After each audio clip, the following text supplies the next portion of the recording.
Hello and welcome back. In the last video, I discussed syllables and syllable structures. Today, I'm going to discuss what is stress and what are the kinds of stress. There is a relationship between stress and syllables because all the stress are fall on the syllables. Now let's start.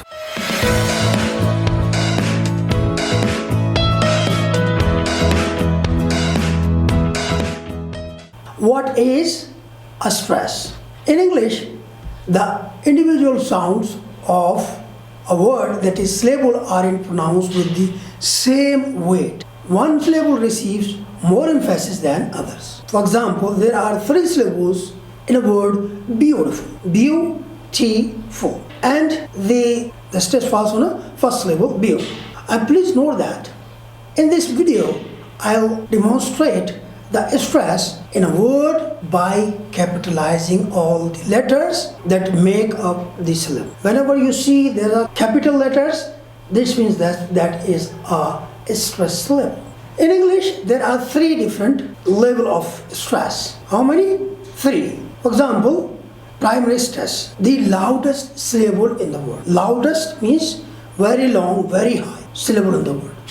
That is a primary stress. Number 2, secondary stress, syllable which aren't completely unstressed but aren't loud as primary. Means it is not very high just like a primary stress or not very low just like unstressed. So in between higher, between unstressed syllable, there is a sound. That sound is known as secondary stress. And finally, unstressed syllables that have no stress at all. Let me discuss the symbol of the stress, how we mark.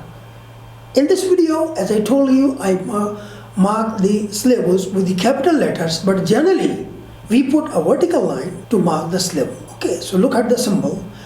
The symbol of the secondary stress is a short vertical line preceding at the foot of the secondary stressed syllable, as before the nun, N-U-N, nun, in pronunciation. The higher vertical line means at the top represents primary stress as before the Asian in the same word, that is pronunciation.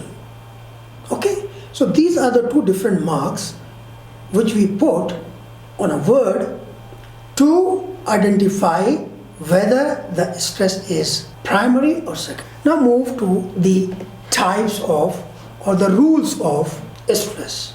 How you will mark. For example, if there is a 2-syllable word, in which syllable we will put the stress. If there is a 3-syllable word, so on first syllable or the second or the third, in which syllable we have to put the stress, we will discuss here. So there are some rules. I am going to discuss 8 rules. It's how you put the stress on a particular word or particular syllable. Look here. The rule 1 is noun and adjective with the 2 syllables. When a noun, any word referring to person, place or thing or an abstract, or an adjective means a word that gives information about a noun, has 2 syllables, the stress falls on the first syllable. For example, table, pretty, clever. So in the capital letters, you will have the stress syllables. In the lower cases, you have unstressed syllables. So in the example, if you see there is a word table, in table, T-A is in capital letters. Similarly, in pretty, P-R-E in capital letters. And finally, in clever, C-L-E in capital letters. These are the stress syllables. Okay? Now move to rule number 2. Before discussing rule number 2, let me tell you one thing, that in English there are always exceptions. So unfortunately, there are exceptions to this rule. It could be that a word was borrowed from another language. Other language means French, Spanish or German. That is why this type of exceptions are there in English. Like, for example, hotel, extreme and concise. In these words, you will see that the second syllable is stressed. Okay, so this is the exception. Now move to rule number 2. Verbs and prepositions that have 2 syllables. With 2 syllables, verbs and prepositions. Look here. Rule number 2.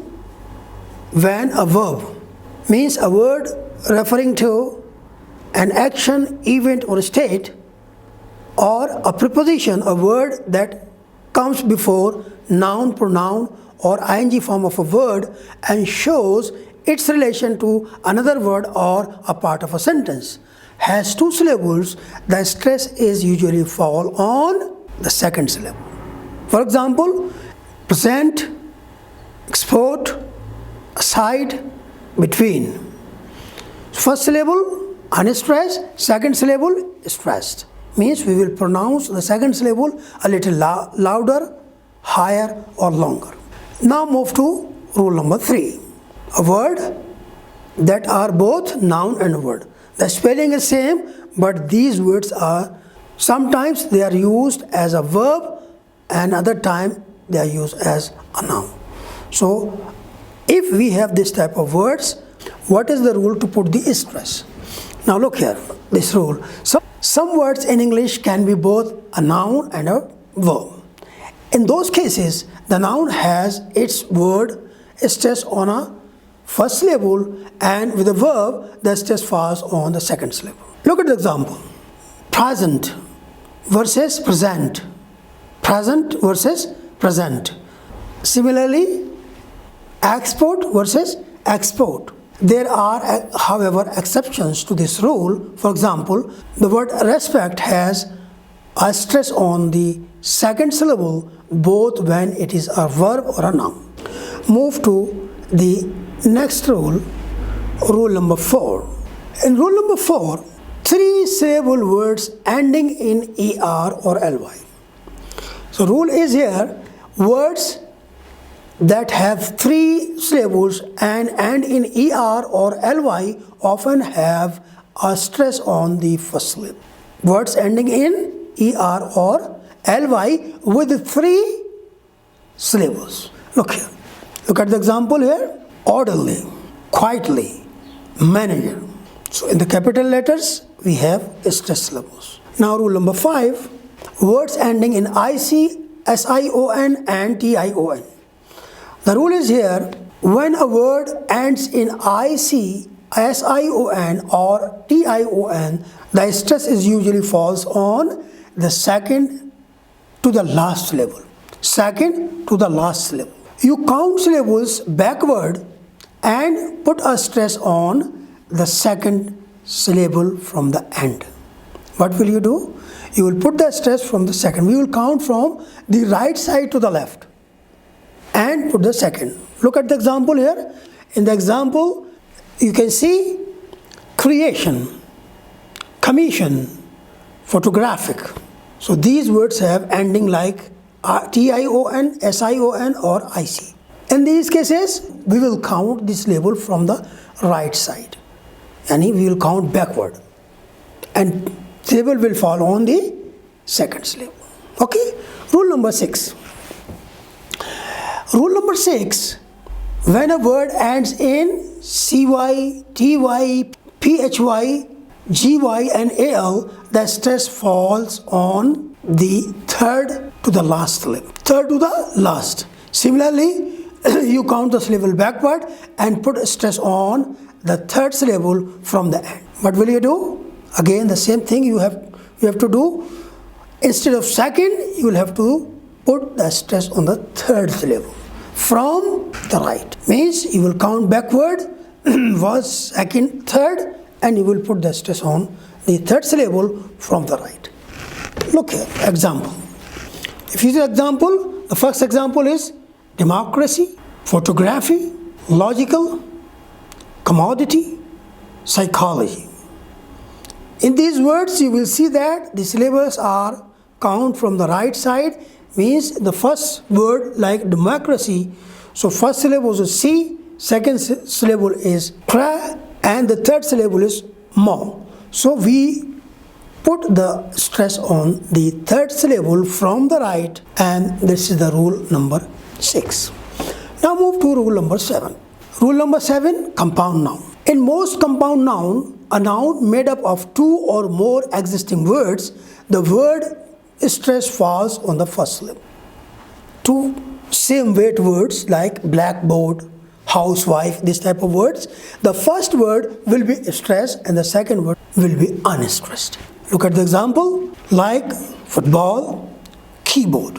Foot will be pronounced louder, ball will be pronounced lower. Similarly, in keyboard, key will be pronounced longer, higher, and board will pronounce a little lower. This is rule number 7.